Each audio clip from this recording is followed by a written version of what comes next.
Hey guys! So I wanted to do a different video since I have more than 100 subscribers. I thought it'd be a really good idea to do a video where you can get to know me just a little bit more. Not a whole lot. I like to be just a tad mysterious.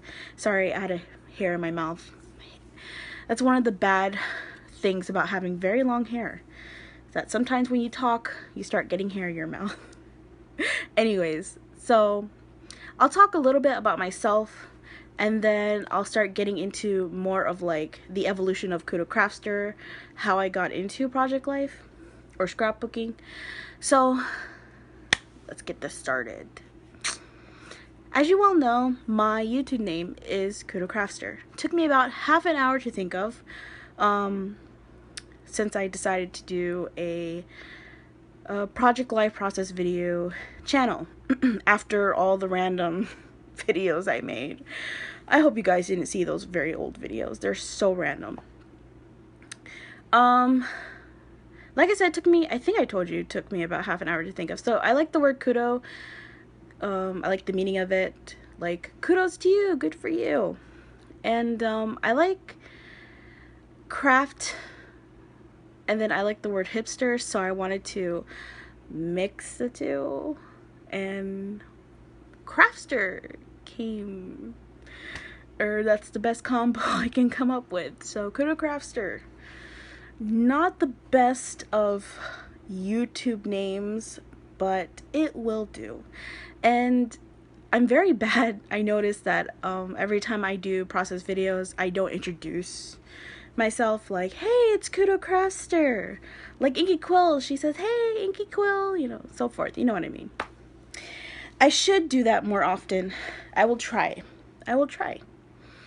Okay, so my real name is Michelle, but it's not spelled with 2 L's, and it's not spelled without an A. My name is spelled M-I-C-H-A-E-L-E, so Michael with an E at the end of it. So it wouldn't surprise you that I was one of those students in school that a lot of teachers butchered. A lot of teachers butchered my name. They would say Michael, Michaela, and it's like, where do you get that?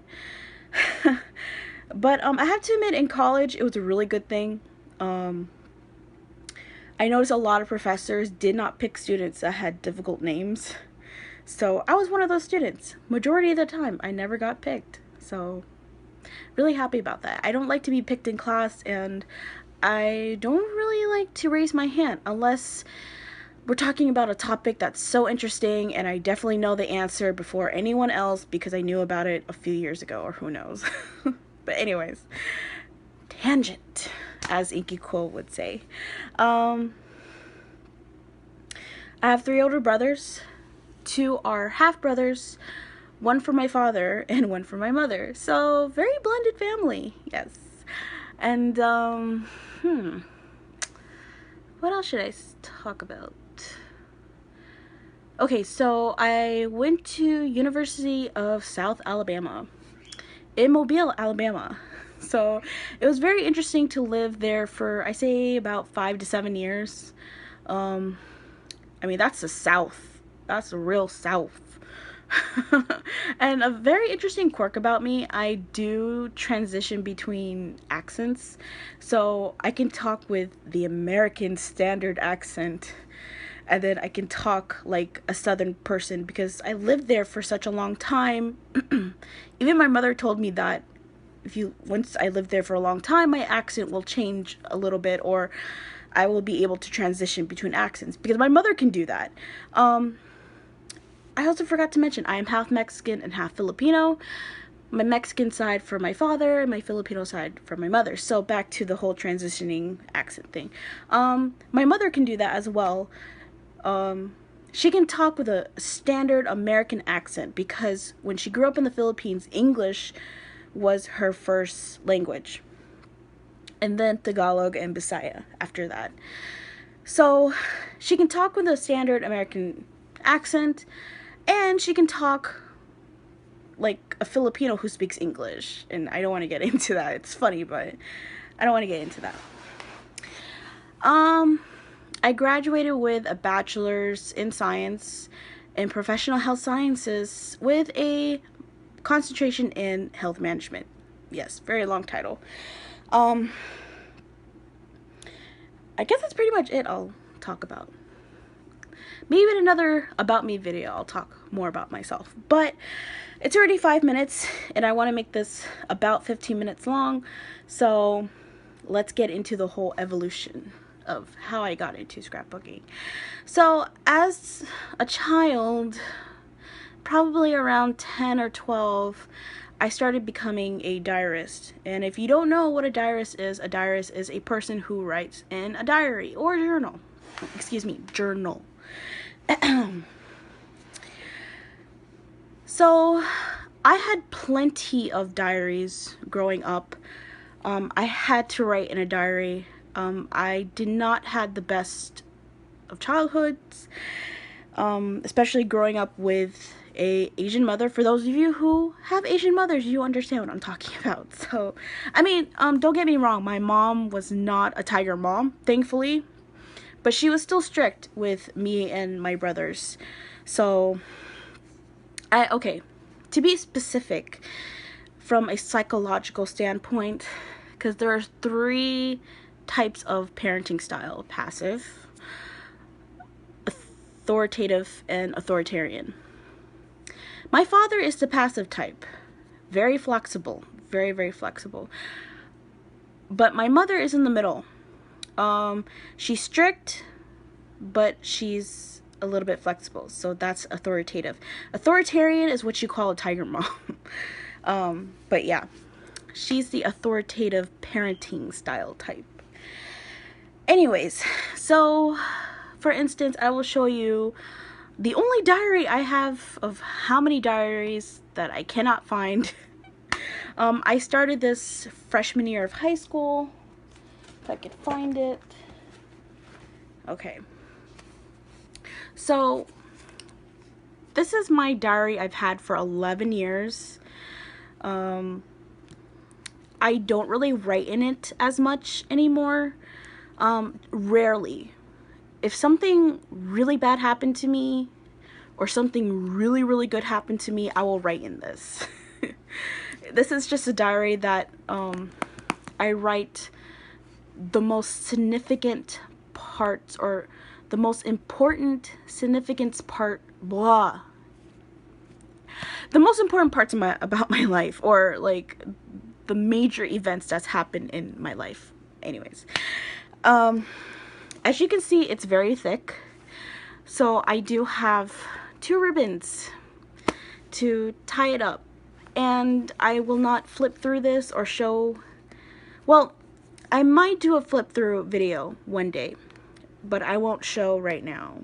But this is my diary. So I started off with this. And then in college, I didn't really do any paper crafting stuff. I was still doing my diary. No.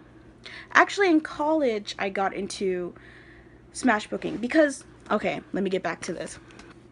Now, I wanted to do more with my diary instead of just writing, because when you look at your diary, it begins to look boring after a while. So I did print out stuff and just glue it in here. So I did not know there was a term for it. So the smashbooking thing, so technically this is a diary / smashbook, if you want to be technical about it. So in college, I started getting to the whole smashbook by K & Company. I do have 4 to 5, possibly 6. Where is here? So this is the very first smashbook I bought from Michaels, and it's the Hello Kitty one. Of course, I do love Hello Kitty, but not the crazy type. I have a few Hello Kitty stuff, not a lot. I do collect, but I'm very, very picky at how it looks. So anyways, my first smashbook. I will show you one page, but one day I will do a flip through. It's not complete. It's hard to keep up with a smashbook, to be honest. I guess I'll show you this one. So this is a page of my first cockatiel, Tweeter. She died May 2014, and I've had her for 9 years. So I added, this is her real feather. I don't know if you can hear me, but this is her real feather. These are fake feathers. There's a puffy sticker, and I made this like a flip. So there's another picture of her, and there's like a journaling spot. But that's just an example. So yeah, I got into Smashbooking in college, and then I stopped after I found out my traveling Smashbook that I left in Cagayan, where my grandma lived in the Philippines, got destroyed because of a flooding there. And I really loved how it was coming out, like the first few pages. And I don't even want to think about how much damage it, oh my god, water, mud, I don't even want to imagine. So yeah, I stopped. So when I got back from the Philippines last year, I noticed the whole pocket letter thing. And I liked the idea, so I started doing pocket letters. And I did 30. And I only have one binder of pocket letters. And this, oh, it's upside down, my bad. So these are just examples. That's the very first one I received. And I know, bad flip through, but I will do a flip through maybe one day. So I got into pocket lettering, and whoops, sorry. So I got into pocket letter, the phenomenon, fad thing, and I mean, it's still going on. I mean, yeah. But I noticed it's not my thing because you're being obligated. So you're being obligated to make sure you send it in a certain period, and there's a deadline, and I just didn't like that. And on top of that, it's money. Even though, yeah, it only costs like $1, $2, $3, but when you start adding it up, that's a lot of money. So it's not my thing. I like the idea, but it's not my thing. So after the whole pocket letter thing, I noticed there's a lot of photos laying around the house, and I felt bad, I felt bad for them. So I noticed, actually, we've had 2 12x12 scrapbook, like the traditional scrapbook albums, in our house since I graduated high school. Never used them, and I felt bad because my mom she was the one that started buying scrapbook stuff for me so I can scrapbook about my high school graduation and so forth, but I never did that. So I felt bad, and I wanted to fill those scrapbooks up. And she actually likes when I do 12x12 layouts. She doesn't like the project life, which is really sad, but difference in opinion. So I will show you one of the 2 12x12 traditional scrapbooks. I'll just show you one page. So I know it's really bad. You can see the glare, but that's just an example. I will be doing a flip through, I promise, of the 2 albums, or maybe one video for one album. Okay, so I got into the whole 12x12 thing. Irit Landgraf inspired me. If you haven't heard of her or checked her YouTube channel, go there. It's IRIT space LANDGRAF. And I love her 12x12 layouts, and she just inspired me every time I watch her 12x12 process videos. And I completed both albums that we have, but still was not my thing. I felt a little bit intimidated to see a huge 12x12 piece of paper, and I have to think how I'm gonna decorate this one photo. And that's another thing I didn't like about 12x12, is that a lot of scrapbookers do one photo on one page. I mean, you could do more than one, but it will get a little bit busy. But 1 or 2 is the best that when you do 12x12 layouts. So wow, it's already 14 minutes. Okay, I'm gonna try and keep this under 20 minutes. I have one more thing to show anyways, because after the whole 12x12, I found Inky Quill's YouTube page, and I fell in love with her Project Life process videos. I love how she does her embellishments, and just, oh, she's just so amazing. I love her. Like, she's one of my top 3. And I also like So Fabulously Creative, but I think she goes by Fabulously Creative on YouTube. She does amazing process videos as well. And I did subscribe to a few others like Allie Edwards. I love Kelly Perky. I like how simple her style is in her Project Life. I do like Julie Makes Things, very similar to Kelly Perky as well. She keeps it simple, but I also like her layouts as well. So anyways, but it was just Inky Quill that inspired me to do the whole Project Life. So actually, I don't even think I have to show you that because you guys seen my process videos for Project Life. So that concludes that. That's how I got into Project Life. And I think I will be doing it for a very long time, hopefully. I really hope I don't fall out of it, like I don't feel boring after a long, I don't know. I really hope that doesn't happen. I hate when that happens.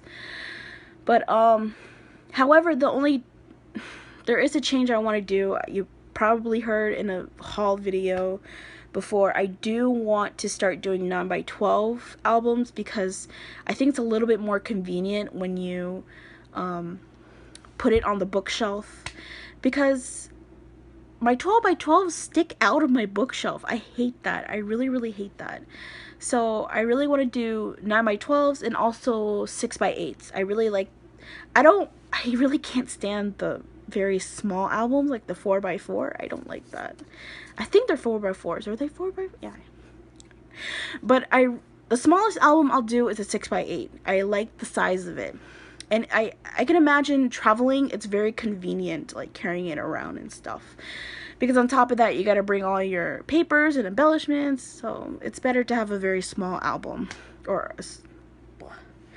Anyways, so that is pretty much it for this video about me. And I just, like I said again, in the giveaway, I want to thank you guys and thank the YouTubers that inspired me to do this Project Life process video series, and I hope you guys will stick with me for a very long time because I will do a lot of videos for you guys. So it's already almost 18 minutes, so I better go. So see you guys next time. Bye!